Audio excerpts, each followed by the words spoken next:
reculez un peu. Attends, C'est bon là, je comme filme. ça? Ouais, c'est bon. Bon, chers amis, donc, dans mes principes, il faut que le patient lui-même gère son traitement aussi.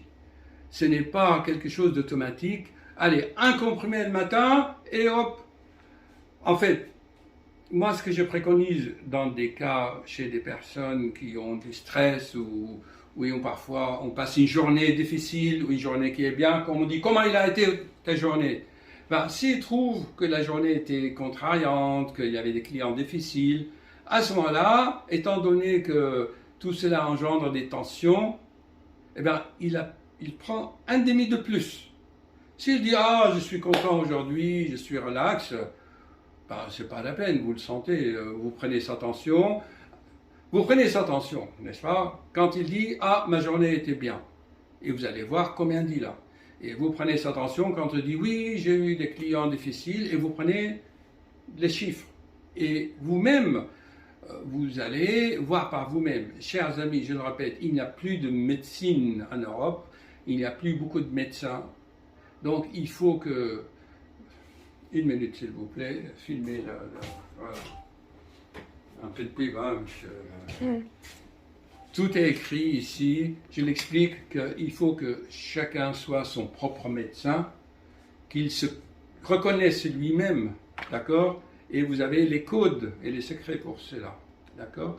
Vous allez voir que quand il dit « Ah, j'ai passé une mauvaise journée », vous allez voir combien de sa tension.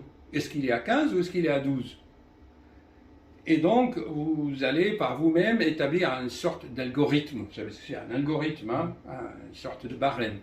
Et vous lui donnez un demi de plus. Et pourquoi? Parce que si on donne toujours la même dose et on double la dose, il va avoir des effets indésirables.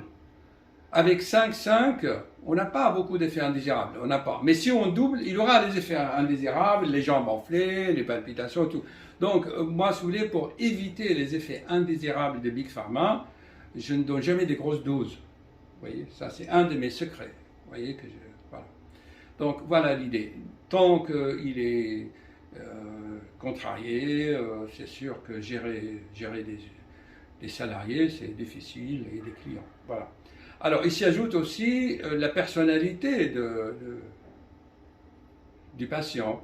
Alors, dans le cas actuel, notre patient est anonyme, mais il est roux, il est rouquin. Et comme je l'explique déjà, je l'ai expliqué dans d'autres vidéos, Ramsès II, le plus grand pharaon du monde, il était rouquin. Parce qu'on a trouvé sur sa momie qu'il avait les cheveux roux. Alors, pourquoi c'est roux? Pourquoi c'est roux? La rouille vient d'où? Du fer.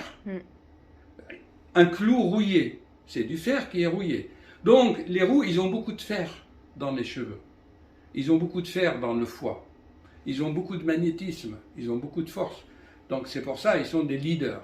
Les roux, c'est des leaders. Ou quand c'est une femme rousse, eh ben, c'est une botaniste. Dans le temps, on les appelait les sorcières. Ils étaient tous les cheveux. Hein. C'est parce que c'est Halloween, hein, je me permets. Hein. Bon, voilà l'idée. Donc, si, chers amis, si vous êtes roux, vous êtes certainement un leader, et si vous n'êtes pas leader, c'est que vous êtes un leader avorté, que vous n'êtes pas leader, vous êtes resté un soumis. Si un roux est soumis, enfin, il n'est pas leader, il n'est pas dans sa voie. Il aura, mais lui, il est dans sa voie, il en fait trop, il a beaucoup de force, et ça se traduit déjà sur l'hypertension. Vous voyez, au moindre chose, sa tension monte, et en plus, comme les roux, ils ont le foie fragile, et le foie, dans la médecine énergétique, joue sur les muscles.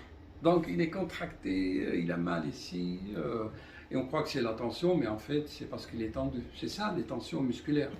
Tout est expliqué. Un jour, vous aurez l'illumination.